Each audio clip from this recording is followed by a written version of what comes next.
Thank you so much for coming, everybody, to this very first OneBook event in support of the Nickel Boys. Chapter 1 of the Nickel Boys opens with the following. Elwood received the best gift of his life on Christmas Day, 1962. This places Elwood, along with all the other wonderfully wrought and rendered characters in Colson Whitehead's Pulitzer Prize-winning novel, in that overlapping sphere within the Venn diagram of America's Jim Crow era. Haunted and beset by historical traumas, but also fighting for a more promising future through the civil rights movement. And while Jim Crow laws officially ended in 1965, its legacy continued throughout the subsequent decades, and unfortunately can still be felt in the year 2024. Today, I'm very honored to open our 2 years of OneBook programming in support of the Nickel Boys with today's presentation by Robin Worthington, Understanding Jim Crow. Robin Worthington is an associate professor of history at Bristol Community College, where she teaches U.S. history. She earned her associate in arts at Bristol Community College, her bachelor's degree in history at Wellesley College, and her master's degree in American history at the University of Connecticut. This is her 15th year teaching at Bristol. And again, thank you so much, Robin, for this presentation. And thank you all for attending. My pleasure. Well, hi, everyone. Welcome. Before I start, I just want to say that there will be some language and images that are harsh, and I just wanted to say that up front, that they're not included because they're my personal views, but to put things into historical context. So you may see or hear things that are objectionable, but given the conversation, I think you'll understand why I've included them. Can everybody hear me way up in the back? Okay, great. All right, so let's start with kind of a definition, right? So Jim Crow is really a form of racial apartheid. And it first started to develop, although we know that racism existed long before 1877. But in 1877, that's what we historians think of as the end of the Reconstruction period. So there's the Civil War and then Reconstruction to try to bring the country sort of physically and politically back together. As Brian mentioned, Jim Crow was really in effect until 1965, which seems remarkably long, but also, as he said, we still are living with the legacy of Jim Crow. So this is a very complex topic. There's a lot to it. So I was challenged with how to organize this so it makes sense for everyone. So in the end, I decided to go with these 5 aspects of Jim Crow, and we'll go through those one at a time, as you'll see. But I want to start by thinking about where this term and concept of Jim Crow came from. And believe it or not, Jim Crow was originally a character in a song, a folk song called Jump Jim Crow. And this man, Thomas Dartmouth Daddy Rice, as the story goes, he was an actor. And he, not the most successful actor, but he happened to overhear an older African-American gentleman singing this song, and he wrote it down, and he began to perform it in blackface. For those of you who don't know what blackface is, it's when white actors would paint their faces black and pretend to be African-Americans on the stage. These were very stereotyping, very reductive portrayals of African-Americans. Well, his first performance, as you can see here, was in 1828. And it became a remarkable success. It became so popular that not only did he perform it around the country, he originally performed it in New York, he also took it overseas and performed internationally. And eventually these types of performances fell into what we call minstrel shows.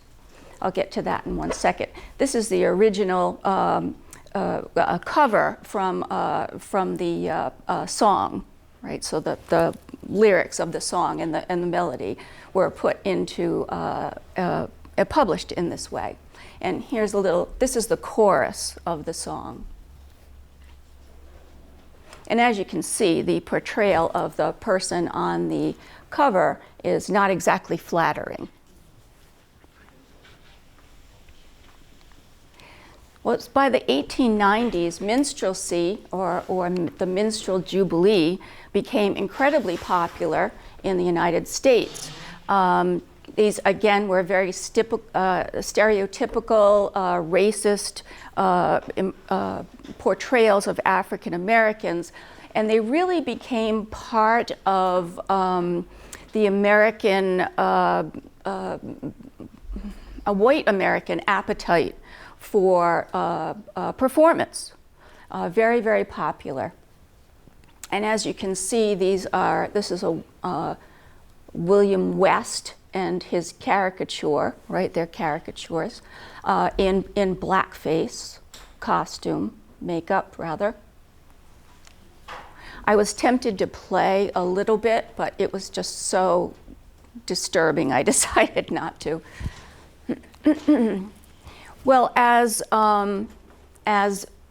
technology grows and changes, and so does the way that people, Americans, consume different kinds of entertainment, blackface follows along. And it goes from being on the stage in minstrel shows to radio. Some of you might be familiar with the old radio show Amos and Andy. Most of you probably would not, because you're very young.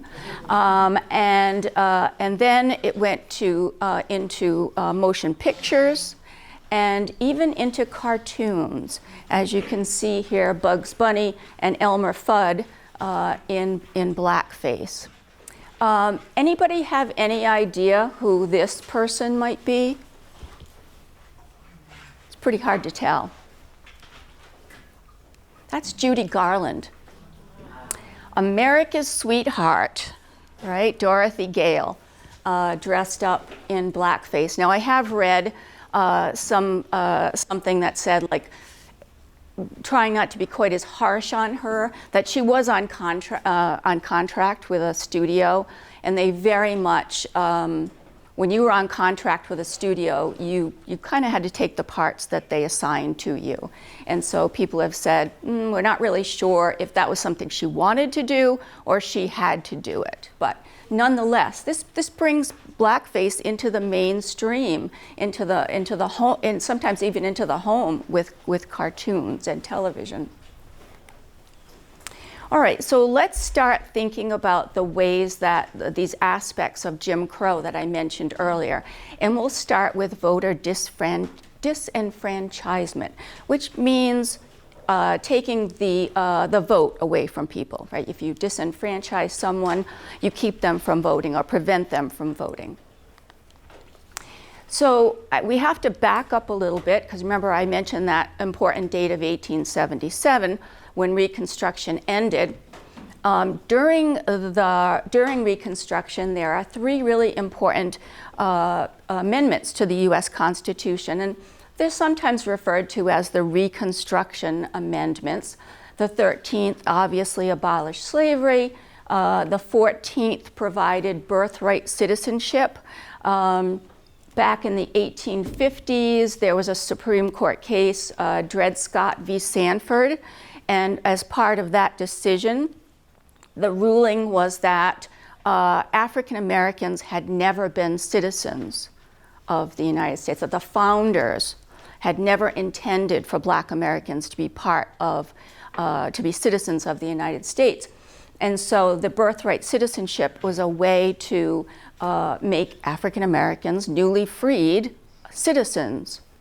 And then in 1870, the 15th Amendment gave the right to vote for all male citizens, not female. That's not until 1920, remarkably, but all male citizens.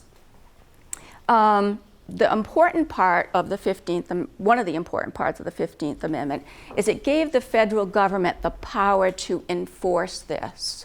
And that's an important concept, right? Because when you think about voting it's states that have the power to determine a lot of how people vote and when people vote. There's nothing in the original Constitution that actually even gives Americans the right to vote. They say, yes, you can vote, people will vote, and the states will decide. So this is the first time the US government is taking some control over how states issue and run votes, elections rather. Well, the 15th Amendment was particularly threatening to white Americans, especially in the former Confederacy. And I think you can figure out why. The population of Black Americans in South Carolina and Mississippi, you can see, is more than the white population. And now that African Americans were not only freed, but also could vote, this was a big threat. And so that's why voter disenfranchisement was started. In the actually, in the U.S. Constitution, this was an old idea, an old concern of white Southerners, because in the U.S. Constitution, the 3/5 clause was inserted as a way to allow white Southerners to have more representation in the House of Representatives. They actually counted enslaved people in the South as 3/5 of a person, because you may know or may not know, it's population that determines how many representatives each state has. And they knew they would be badly outnumbered if African Americans were not counted in some way. So of course, Black Americans were anxious and to start voting, and boy, they did. Here's some of the results of allowing African Americans to vote in the South. This is the South Carolina first state legislature after the Civil War. And it probably is pretty obvious to you that there are many members who are African American.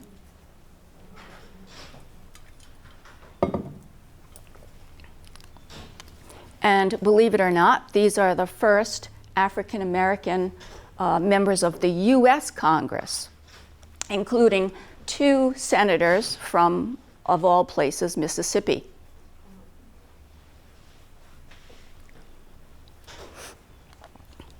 Now, of course, for white Southerners, this was pretty distressing.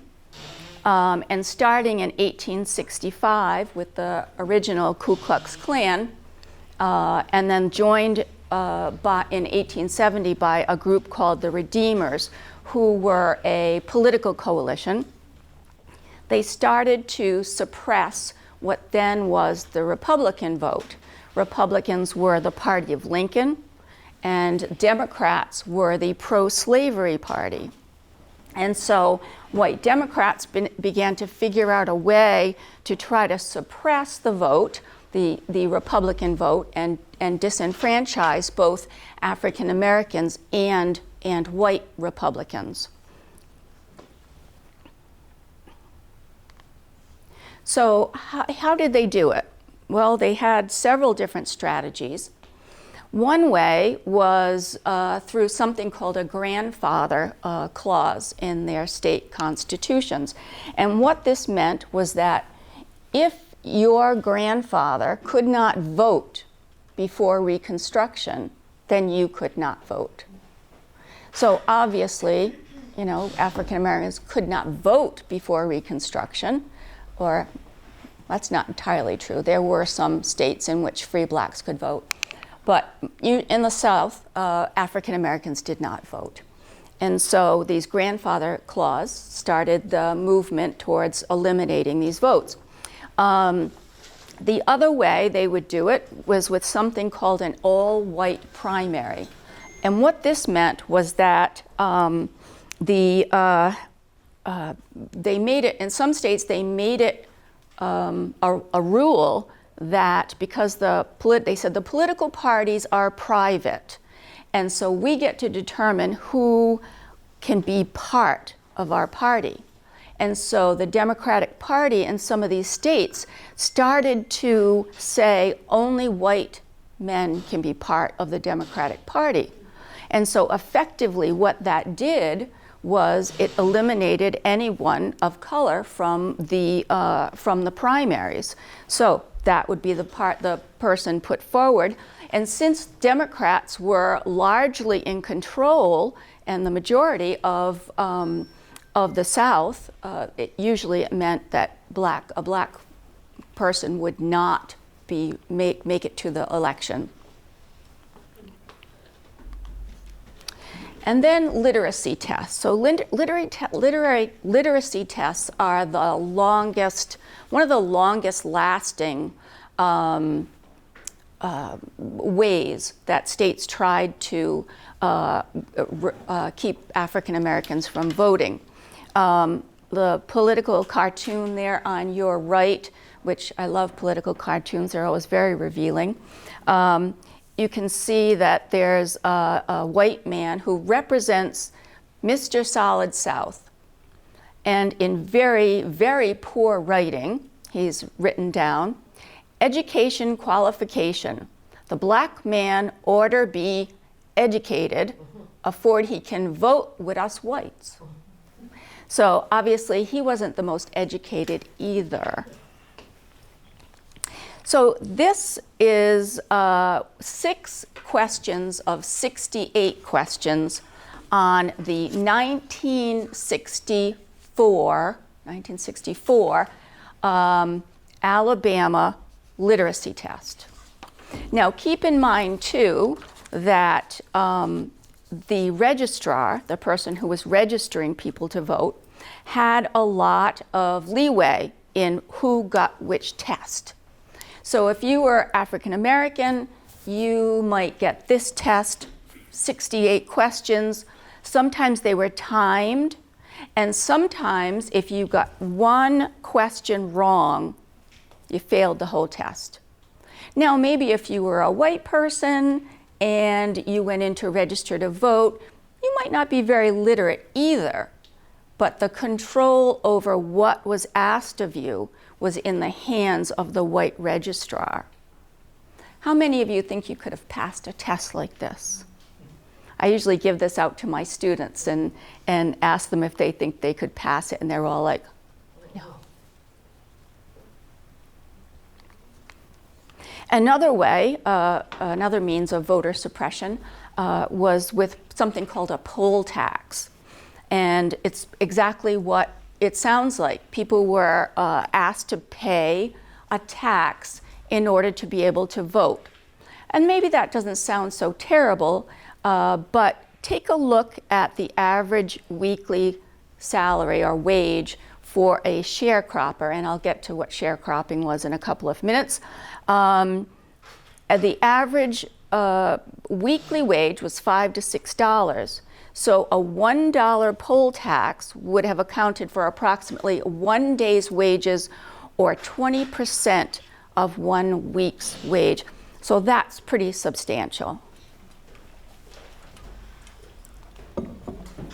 All right, economic Jim Crow. This is for you, Rosario.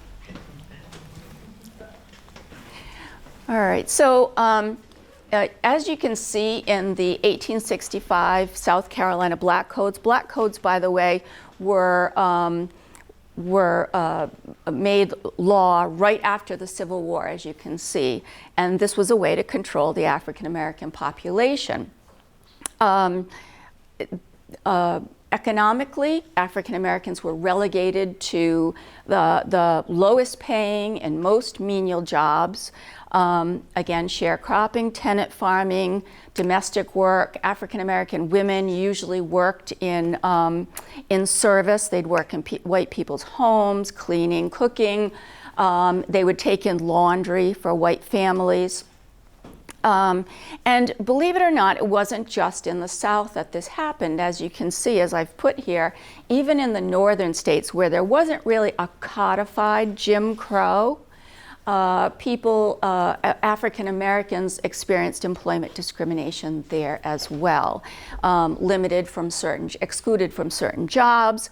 They most often were not allowed to join labor unions, and they were excluded from the skilled trades that paid more money. Notice in the black code here, it says, no person of color shall pursue or practice the art, trade, or business of an artisan, mechanic, or shopkeeper, or any other trade, employment, or business. Right? Very limiting to what someone could do for work. So this is sharecropping, and I will explain this graphic a little bit. Sharecropping kept both poor African Americans and poor whites in this cycle of poverty. So how it went, now keep in mind that right after the Civil War, you had white Americans in the former Confederacy that had still had property, but they didn't have labor. Conversely, you had a newly freed population that needed work. And so many African Americans, because it's expensive to move out of the state, kind of stayed in the same area and sometimes even went to work as a sharecropper for the former slaveholder. Well, anyway, this is the way sharecropping works. You can see number one, the sharecropper gets a piece of land and maybe some seed, maybe some tools to work the land. And in exchange for that, he promises the landholder that he will give him a certain percentage of the crop. Like here, maybe half, they're saying. So then the sharecropper needs, right? These are folks who, you know, in freed people, they come out of slavery with pretty much nothing.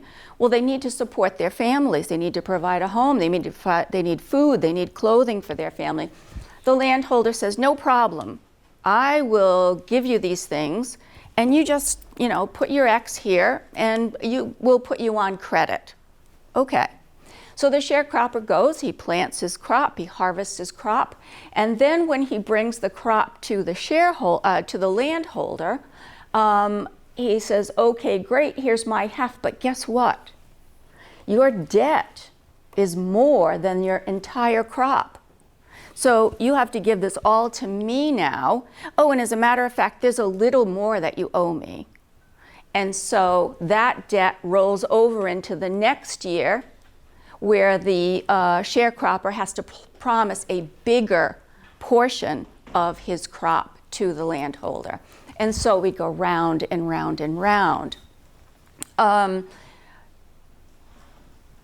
This is very similar to if you had learned at all about serfdom in Europe, right, in your world history courses, where people are not technically slaves, but they're tied to the land, and if they leave, they don't have anything to take with them. All right, let's look at some examples of legal and social Jim Crow. So sorry, that's a lot of text on that slide. Just to give you some examples, again, of these black codes, this time from South Carolina. I'll give you a minute to look at some of the language there.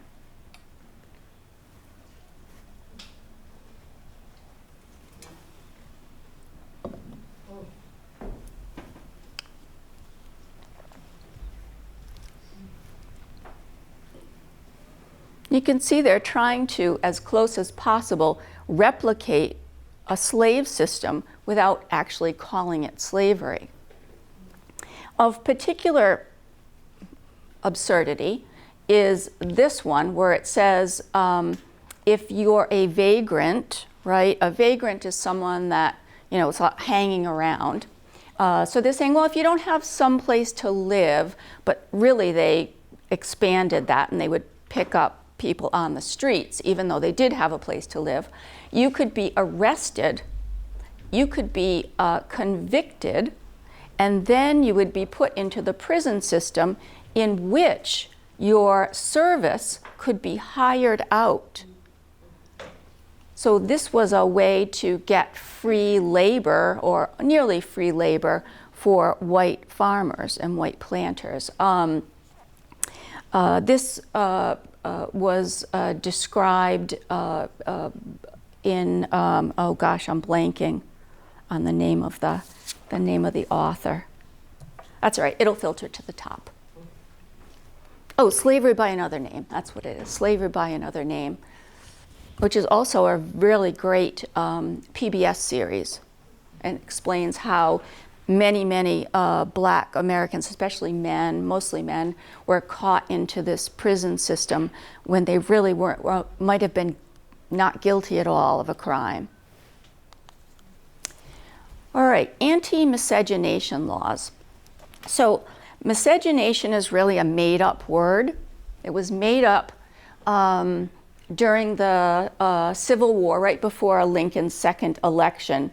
And I won't go into why, but the term literally means mixed race nation. And as you can see, what these anti-miscegenation laws do is prevent interracial marriage. It may sound kind of strange, like why would you want, well, you know, what's the big deal with interracial marriage? Well, there's a wonderful book by historian Peggy Pascoe called What Comes Naturally. And in that book, she argues that anti-miscegenation laws were a way to keep white people's property out of black hands. So if you think about a black woman marrying a white man, and then they have children, and now they have mixed race children, and his property would now be inherited by his children, his mixed race children. So really kind of diabolical when you think about it. And when most people think about Jim Crow, I think they think about like sort of the legal ramifications and the segregation. But there are actually sort of cultural and kinds of etiquette that happened around Jim Crow. A way of keeping blacks and whites as apart as possible.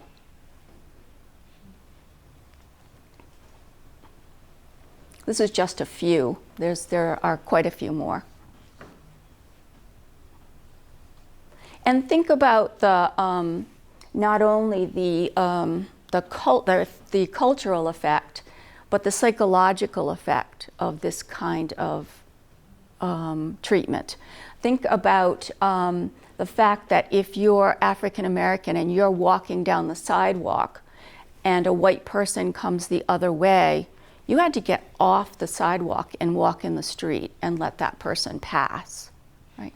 Think of living in that kind of environment and what that would do to you psychologically. All right, so Jim Crow could never have existed without violence. It was a system that was literally enforced by violence. So in addition to, oh, I wanted to tell you, hold on one second. Let's go back to this for 1 minute. My apologies. Does anyone know when or what year it became unconstitutional for a state to have these kinds of anti-miscegenation laws? Is it like 67 or 1967. Mm-hmm. In the aptly named case Loving v. Virginia. Mm-hmm. Yeah, amazing, right? All right, so violence and intimidation could come in many ways. You know, people would be pulled off the street, they might be beaten up. You know, you've all seen images of the crosses being burned on people's lawns. But the horror, our most horrific in terms of violence, was lynching. And you can see by these headlines in newspapers that lynching was mob violence. 2,000 people in that left in your your left, my right, newspaper. And not only did people, many people come to witness this, but sometimes, as you can see in the headline on the right, it was advertised ahead of time to give people the opportunity to go to it. Schools would be let out early, so children could go. They would run extra train lines into town to bring people in. So it took sort of this like carnival-like, took on like a carnival-like atmosphere. And people weren't just hanged, they were burned, they were tortured. People took trophies home in the form of body parts. I mean, it was horrific.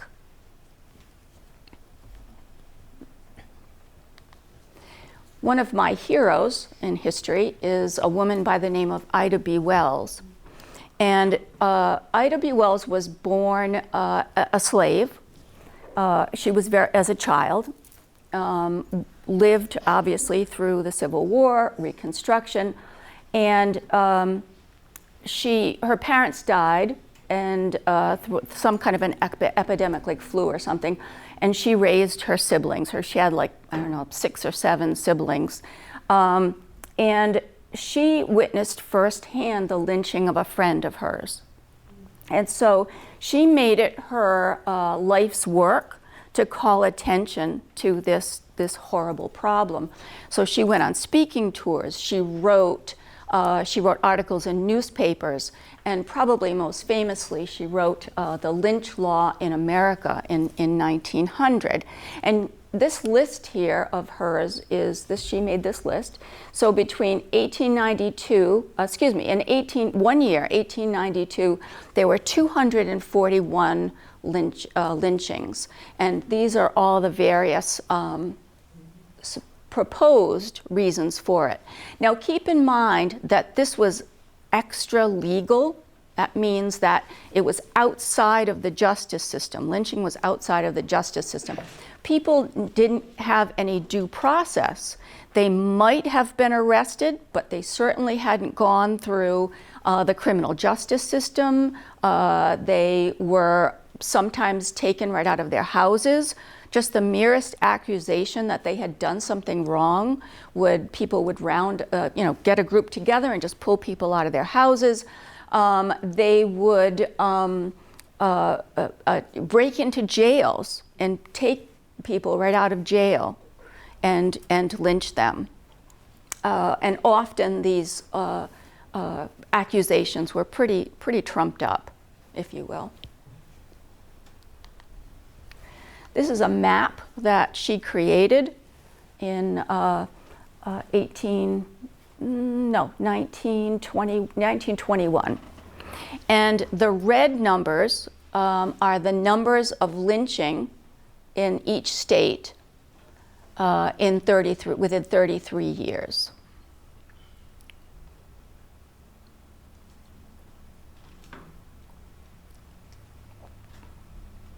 The black numbers are members of Congress who voted against the first anti-lynching act. Was introduced in 1918.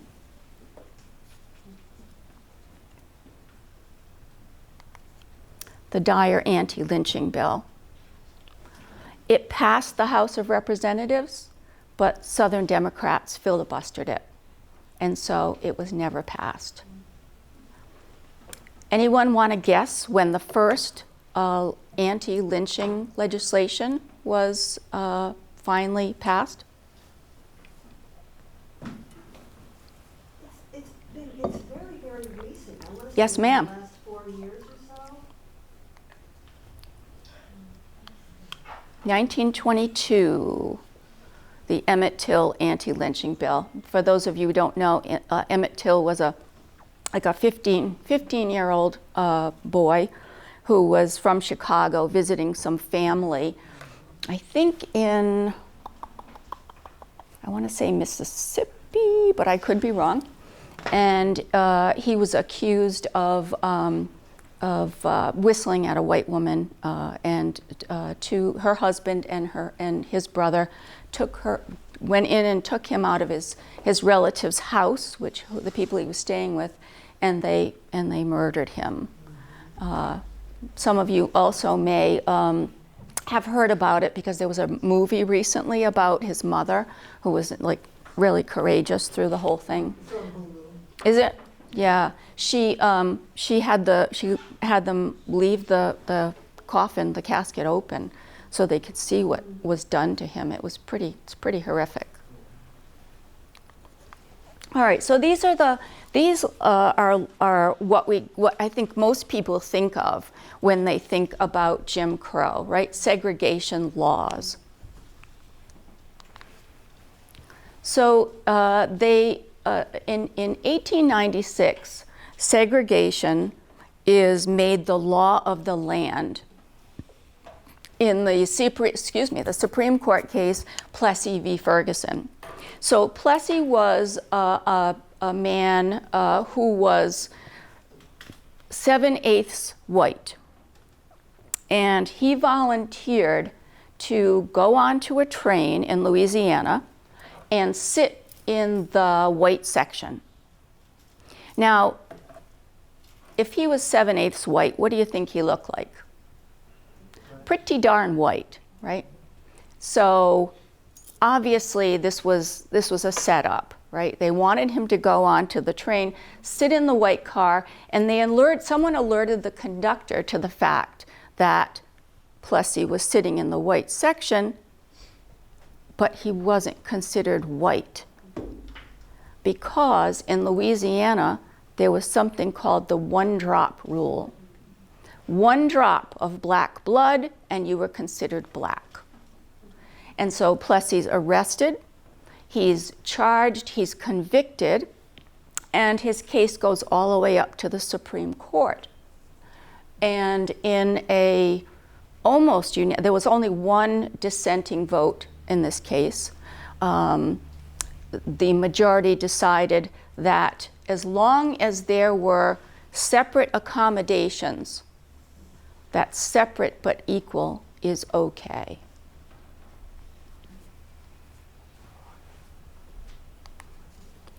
And so here are some of the laws. This one was a little sooner than Plessy, but here are some of the laws that kept people separate but supposedly equal.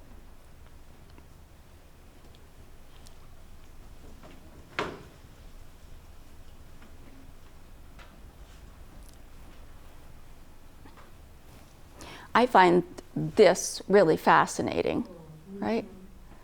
In hospitals, there were separate wards for black and white people, and white nurses were not allowed to treat African American patients in the hospital. So there's this idea of complete separation, that even even touching someone was kind of polluting. By the way, these types of segregation laws were very much admired by Adolf Hitler and his generals.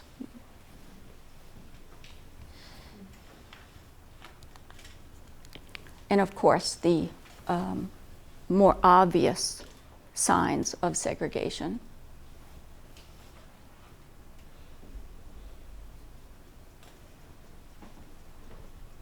I have a friend who immigrated from Guatemala when he was maybe 12 years old with his family. And he said that when he first saw this kind of a thing, he was shocked because he was a new resident in the country, and he was allowed to use the white bathroom, and the white bubblers, or we call them bubblers in Rhode Island, but water fountains, and citizens, he wasn't a citizen yet, but citizens of the country were not allowed to. Has anyone ever heard of the Green Book? I think there was a movie. There was a movie about the Green Book, right? So these were books that were written for African Americans as they traveled, so that they could find safe places to stay, or welcoming places to stay, welcoming places to eat. It gave a list of places throughout the country where you could go as a black family or a black couple and be welcomed. Of course, I'm sure you've all heard of the Supreme Court case, Brown v. Board of Education. This was the case that ended segregation in the United States, nominally. Of course, if any of you have studied the civil rights movement, you'll remember that it didn't necessarily end segregation, and it certainly didn't eliminate white opposition to ending segregation. Schools, in particular, were places where there were violent reprisals by white Southerners in particular. Think of like the Little Rock Nine in Arkansas, the high school students who tried to attend a all-white school and needed a unit of the U.S. Army to escort them into school, and then each student was assigned a soldier for the entire school year to follow them around and keep them safe. So what is the legacy of Jim Crow? Like, why should we care about this, right? This was a long time ago, right? Well, 64, of course, the Civil Rights Act is signed by Lyndon Johnson. The Civil Rights Act helped to, or at least in law, made discrimination against the law, especially in schools and in other governmentally funded programs and such. In 1965, Johnson also signed the Voting Rights Act, enforcing the ability to vote in every state for African Americans.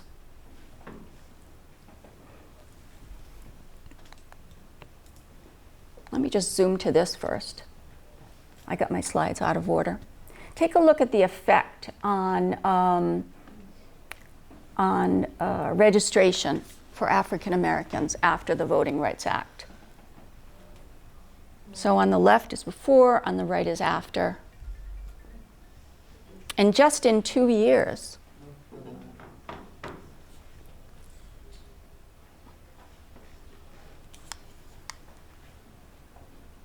unfortunately, in 2013, with the Supreme Court decision Shelby v. Holder, the Supreme Court really took the teeth out of the Voting Rights Act. It struck down a clause in the Voting Rights Act that made it mandatory that before states changed their voting registration laws, they had to petition the federal government. And they struck that down by saying, basically, it's not needed anymore. And almost immediately after the case was announced, the decision in the case was announced, voter restrictions started to be passed around the country.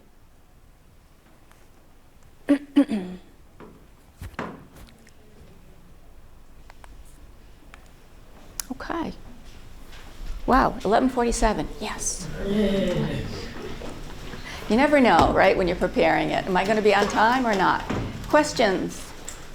I just have a comment. There's a book that I read several years ago, and it addresses a lot of these issues. It's called The Color of Law, and the author is Richard Rothstein.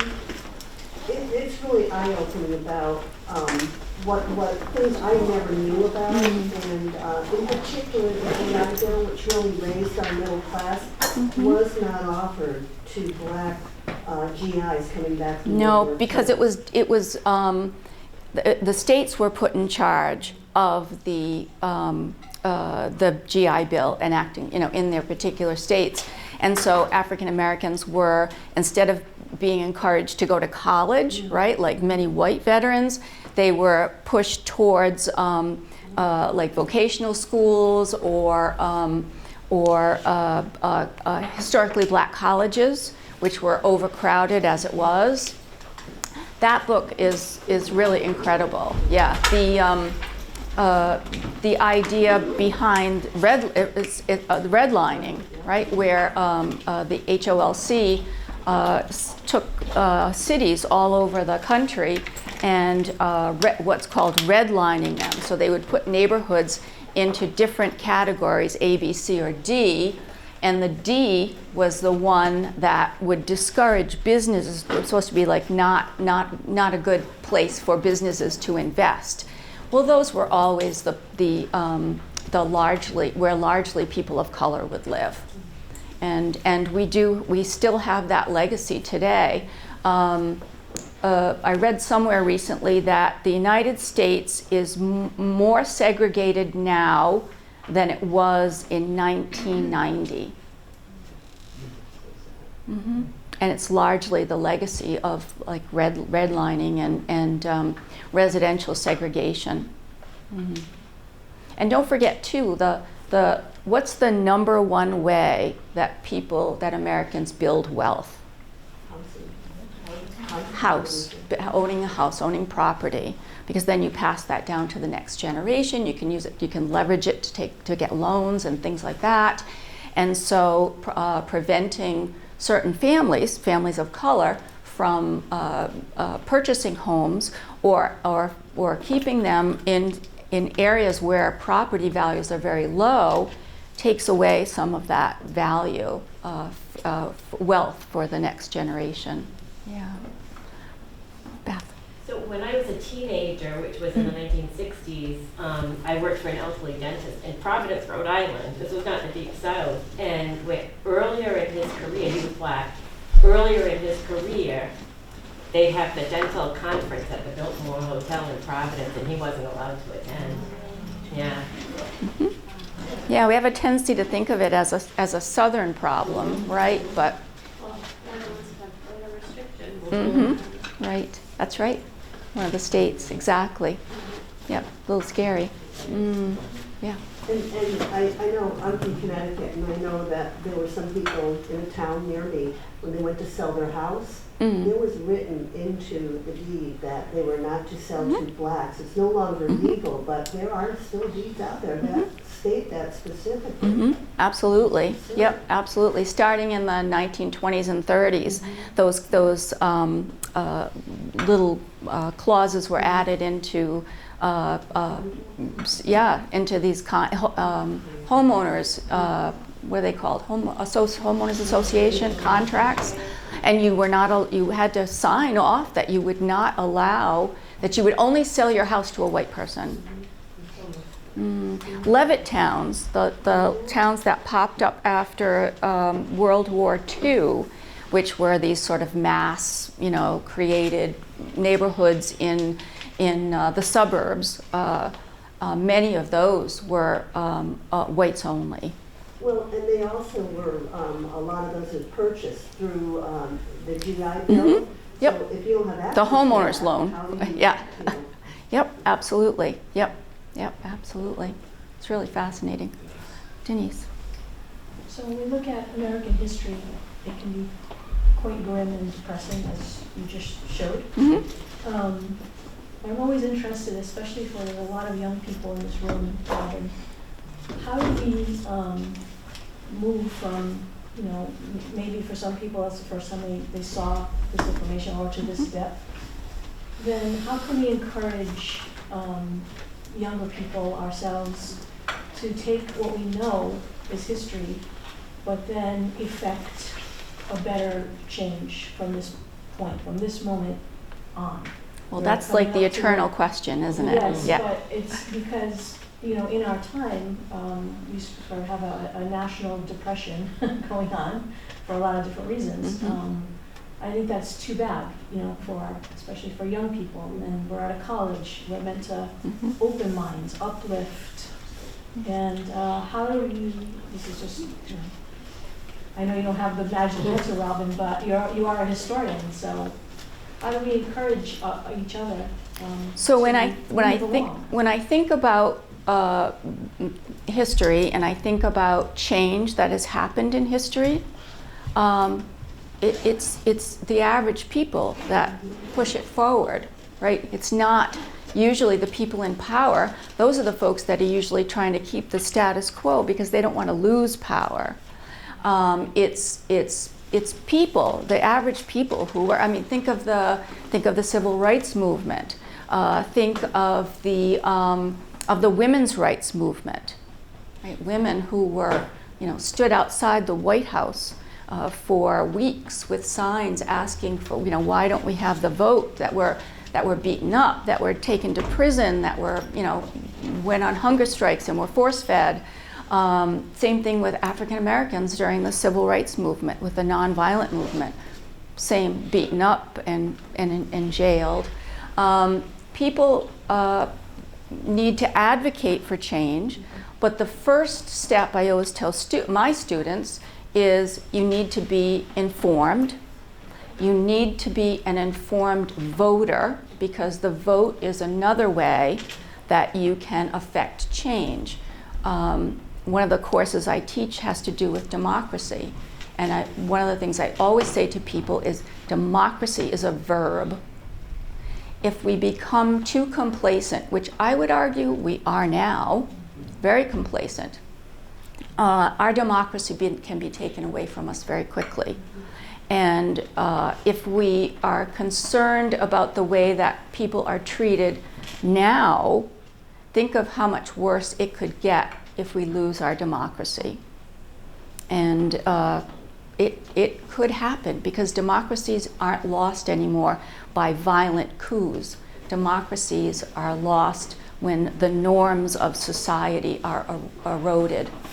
And electing people to office that respect the norms, that respect our Constitution, that respect the rule of law is super important. So, yeah, working, educating, advocating. I'm just going to add too, if I may. Sure. I don't mean to be so pushy, but write to your congressman, write to your senators. I mean, if one person writes to a congressman, they're like, but if 10 people, 100 people, 500 people, they start to listen, because they're going to want Those to are votes. back in. So, I mean, it all comes down to voting, but let them know how you feel, or Express your displeasure or your pleasure, right? I really like what you're doing about X, Y, or Z. Yeah. But being informed is the first, right? Rosario? I was remembering what you were saying about children being let out early from schools to watch this horrific lynching, and I'm thinking that if a society doesn't nurture a feeling of what is morally unjustifiable or justifiable, then we're in trouble. So we can start very early too. Absolutely, and think about too our leaders in the country, right? Whether they're politicians or whether they're sort of cultural icons, right? What kinds of values are they sharing with people? So perhaps if someone that we admire as a musician has a terrible reputation of X, Y, or Z, maybe that's not someone to be admired so much. You can still admire someone's music, someone's artistic ability, without supporting the actual person. And those kinds of things too can be life lessons for our kids. Because kids tend to, like certain actors and certain, pop culture icons. And so those are conversations, right, that we can have with our children. Yeah. And on that, if you hear somebody, like particularly older families, like I am an older family member, but older family members, they will make comments that are racist. And you can say, hey, that's racist. Call it out. I don't want to hear that. Just Right. call people out. Absolutely, absolutely. And not just in families too. I know if you're out in public and someone, you hear someone using a racial slur against someone or some kind of misogynist thing. I remember walking through New Bedford one day, and there was a young woman, and she passed by a group of young men who started making some, not what I didn't think was very nice remarks to her. And I, in addition to giving them like my mom look, right, I actually walked up to her. I walked quicker and walked up to her and walked with her so that she would feel safe.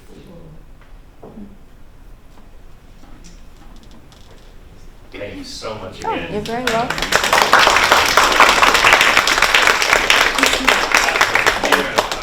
The OneBook working group, we really enjoyed that, and it is such great context for the Nickel Boys to bring it back. So even if you, like I said, if you're not in a class that's using this, it's really worth picking up. And the Nickel Boys is based on a true story. So you want to talk about the legacy of Jim Crow. You're talking about a real reform school named the Dozier School for Boys that opened up in the early part of the 20th century and did not close until just a few years ago. So you're looking at a school that was committing horrific acts on African American and white Southern children, but particularly using Jim Crow as a background to perform, to stay in operation far too long. And so it's a very interesting book full of historical information and context. And so again, thank you so much, Robin. Thank you all for attending. And please keep an eye out for future OneBook programming soon. Thank you. Thanks for coming.